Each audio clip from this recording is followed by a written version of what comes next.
മലപ്പുറം എടപ്പാളിൽ വിമുക്ത ഭടനെ മരിച്ച നിലയിൽ കണ്ടെത്തിയ സംഭവത്തിൽ സുഹൃത്ത് അറസ്റ്റിൽ. പാലക്കാട് ചാലിശ്ശേരി സ്വദേശി പുതുവീട്ടിൽ അബ്ദുൾ റഫീഖാണ് അറസ്റ്റിലായത്.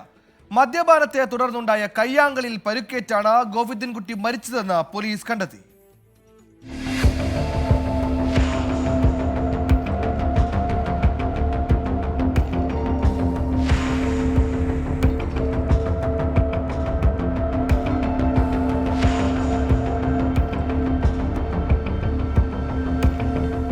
കഴിഞ്ഞ 28-നാണ് എടപ്പാളിലെ ആളൊഴിഞ്ഞ ഷെഡിൽ തൃത്താല സ്വദേശി വിമുക്ത ഭടനായ ഗോവിന്ദൻകുട്ടിയെ മരിച്ച നിലയിൽ കണ്ടെത്തിയത്. സംഭവത്തിൽ ദുരൂഹത ആരോപിച്ച് കുടുംബം ചങ്ങരംകുളം പോലീസിൽ നൽകിയ പരാതിയിലാണ് സുഹൃത്ത് അബ്ദുൾ റസാഖ് അറസ്റ്റിലായത്. അബ്ദുൾ റസാഖും ഗോവിന്ദൻകുട്ടിയും തമ്മിൽ തർക്കമുണ്ടായിരുന്നു. മദ്യപിച്ചെത്തിയ റസാഖ് പ്രതികാരമെന്നോണം ഗോവിന്ദൻകുട്ടിയെ ക്രൂരമായി മർദ്ദിച്ച് അവശനാക്കി.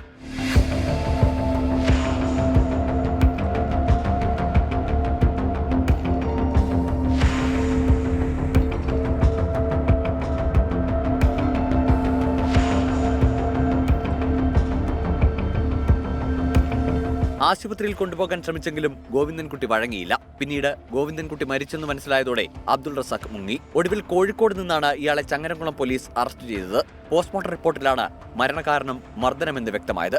24 തിരൂർ. വിധി ദിനത്തിൽ 24 മാജിക് ജൂൺ 4 ചൊവ്വാഴ്ച രാവിലെ 5 മണി മുതൽ 24-ൽ.